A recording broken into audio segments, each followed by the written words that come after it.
There's been a lot of discussion in recent years about how to prevent school shootings. We're often told to speak up if we have concerns a student might pose a serious threat to our school or other students. But what happens after we do say something? One Wisconsin dad says concerns he has about his own son are not being heard. Madison Rios is digging deeper into school safety protocols across southern Wisconsin, and the story this father is sharing in hopes of protecting the lives of other students. In 2024, the Wisconsin Department of Justice Office of School Safety saw a 40% increase in tips regarding safety concerns. Speak Up, Speak Out, or SUSO, is a resource for parents and students to report concerns. All information we receive through SUSO is delivered to the school for a local response. One Wisconsin father spoke up about his own adopted son when he noticed he was making threats. His son had been in therapy and on medication for childhood trauma, but had recently strayed from his treatments. So his dad went to the school district and eventually law enforcement, but felt nothing was done. Then he came to us for answers. We're protecting both of their identities. And I still love him, I care about him, I don't know him anymore, and I guess that's what hurts the most. This father says he followed the chain of command with the school, moving from the social worker to the principal and even the district superintendent.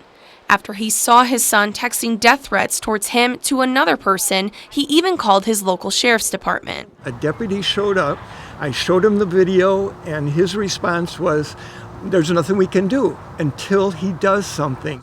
Trish Kilpin, executive director of the Office of School Safety, told me that parents in situations like this should find an advocate for their child. She added that her office doesn't manage safety protocols at individual schools and that it's important for the school, district, and local law enforcement to respond directly. We are not like a law enforcement agency that has jurisdiction over the schools.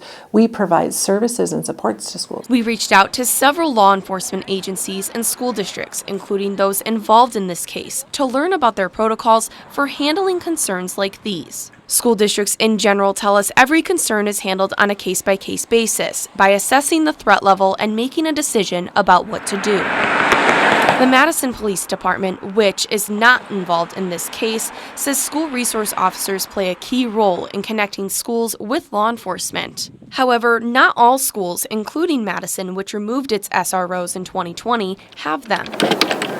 The Uvalde Foundation for Kids, a nonprofit headed by Dr. Michael Stevens, is working to reduce school violence. Stevens says the loss of SROs nationwide has led to fewer reports but more gun violence. The organization suggests a red flagging system where students or parents can report concerns, which, if assessed as credible, would trigger monitoring and, if necessary, participation in a violence intervention program. Both Stevens and Kilpin recommend addressing concerns at the local level, such as through school board meetings. For this Wisconsin father, he continues to monitor his son while hoping the school district is doing the same. And if he's not learning from the mistakes he's making right now, nothing is going to change.